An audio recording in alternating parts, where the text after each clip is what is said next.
suis Jacques Patos, je suis président du club Rock'n'Roll ADS. C'est une association loi 1901 qui a été fondée en 1988.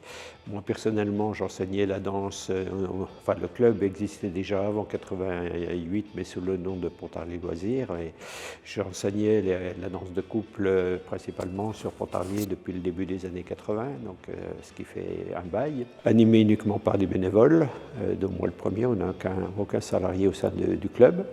Et en 1996, on a eu l'opportunité de récupérer les locaux de l'ancien buffet de la gare SNCF qui était disponible. L'objet même du club, c'est en fait d'enseigner toute danse de couple, donc danse de bal, rock'n'roll, salsa cubaine, lindy hop, West Coast Swing, et puis toute danse en ligne, danse solo, principalement Madison, Kuduro, etc.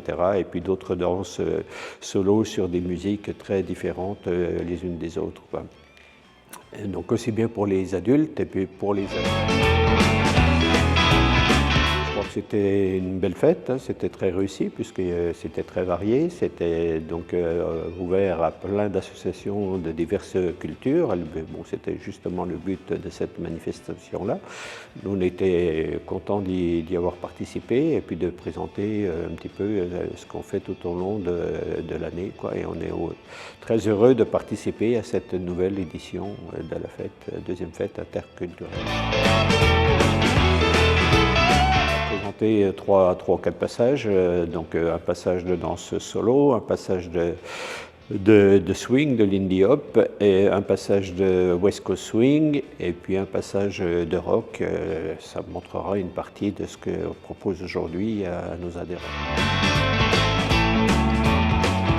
Fête qui devrait, puisqu'elle est intergénérationnelle et puis interculturelle, c'est une fête qui devrait attirer de nombreux potentialiens, des gens de l'extérieur, avec une grosse communication sur les médias, sur les réseaux sociaux. Et puis, l'édition de 2023 était une réussite, donc il n'y a pas de raison que celle de 2025 ne soit pas réussie, d'autant plus qu'il y aura encore plus de participants qu'il y a 2 ans.